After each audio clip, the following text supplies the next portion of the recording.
Bismillahirrahmanirrahim. Assalamualaikum warahmatullahi wabarakatuh. Kami dari kelompok 12 akan mempresentasikan materi kami yang berjudul Af'alul madhi wa dhami. Af'alul madhi wa dhami ini memiliki pengertian yaitu uslub atau gaya bahasa yang berarti madhi, pujian, serta dhami yaitu celaan. Sebelumnya, af'alul madhi wa dhami ini memiliki pengamalan yaitu tarfa'ul isma jinsi bila min ta'rifin wa maksusin, yang berarti merofakkan isim jenis atau isim nakiroh yang ditarifkan dengan al dan dikhususkan. Di sini yang dikhususkan nanti yaitu berupa sesuatu yang dipuji atau dicela. Para ahli nahwu membagi af'al madhi wa dhami ini menjadi 3. Yang pertama, dengan menggunakan kata ni'ma dan bi'sa. Yang kedua, dengan menggunakan kata habbada dan la habbada. Serta yang ketiga yaitu dengan menggunakan wazan fi'il sulasi. Selanjutnya yang kita bahas pertama kali ini yaitu mengenai af'al madhi wa dhami dengan menggunakan kata ni'ma dan bi'sa. Nah, sebelumnya ni'ma dan bi'sa ini memiliki beberapa unsur, yaitu yang pertama, ni'ma dan bi'sa berupa fi'il jamid atau fi'il yang tidak dapat ditasrifkan. Yang kedua, isim setelah ni'ma dan bi'sa atau isim yang kedua berupa fa'il. Yang ketiga, isim yang setelah fa'il atau isim yang ketiga yaitu berupa fi'il atau mahsus yang berarti objek. Yang keempat, ni'ma, bi'sa serta fa'il di sini berkedudukan sebagai khobarnya dan mahsus atau objeknya tadi berkedudukan sebagai mubtada. Di sini contohnya yaitu ni'mar rajulu Muhammad. Sebaik-baiknya laki-laki adalah Muhammad.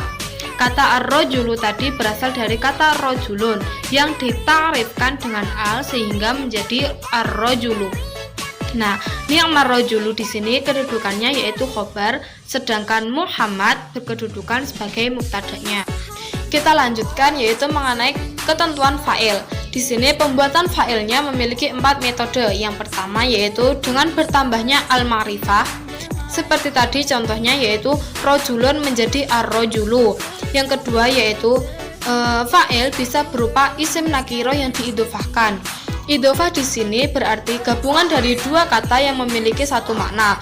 Contohnya yaitu makanul jaza. Jika dipisah, makan berarti tempat, sedangkan al jaza berarti hukuman. Namun apabila digabung menjadi makanul jaza, maka memiliki arti tempat penalti. Ketentuan dari pembuatan fa'il yang ketiga yaitu fa'il dapat berupa dhamir mustatir atau kata ganti yang tidak disebutkan namun sudah terkandung maknanya dalam fi'il. Contohnya, ni'ma khuluqun aswadak. Sebaik-baiknya akhlak adalah jujur. Kata khuluqon mengandung dhamir mustatir yang memiliki arti huwa. Yang keempat yaitu fa'il dapat berupa isim mausul al-mushtarak. Isim mausul al-mushtarak ini adalah kata sambung yang dapat digunakan pada semua lafadz, baik berupa jamak, mudzakkar, muannas yang berakal maupun tidak berakal. Contohnya yaitu ni'ma ma yaqulul alam. Selanjutnya saya akan membahas mengenai uslub al-madhi wa dhami dengan memakai kata ni'ma dan bi'sa. Mahsus yang pertama yakni boleh didahului amal nawasik. Nah, amil nawasik di sini adalah kana.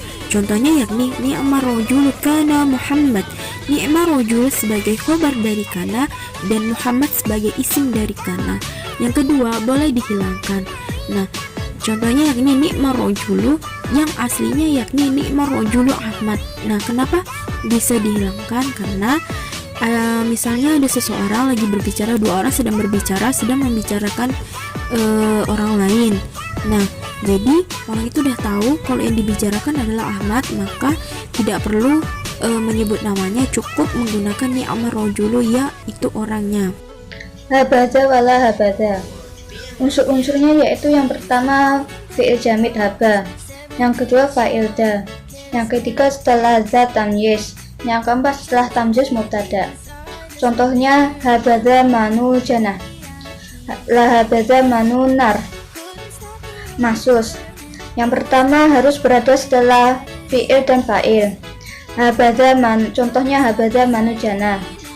Yang kedua boleh didahulukan. Contohnya soleh habadha abda menjadi habadha abda soleh. Baiklah, selanjutnya saya akan menjelaskan mengenai wazan fi'il sulasi. Jumhur ulama sepakat untuk membolehkan menyusun uslub madi wazan dengan memakai fi'il, tetapi harus memenuhi beberapa syarat. Nah, syarat yang pertama ialah fi'il atau kata kerja harus terbuat dari fi'il sulasi. Maksudnya, fi'il yang terbentuk dari 3 huruf asli dan tanpa tambahan. Yang kedua, berwazan fa'ala. Maksudnya ialah yang ain fi'ilnya berharokat doma. Yang ketiga yakni fi'il berupa jamid. Maksudnya adalah kalimat fi'il yang hanya mempunyai satu bentuk sigo, baik hanya bentuk fi'il madi saja atau hanya berbentuk fi'il amar saja, bahkan hanya berbentuk fi'il mudhari saja. Namun kalau fi'il mudhari itu sangat jarang. Nah, yang terakhir adalah amalnya harus mengikuti amal nikmah dan amal biasa.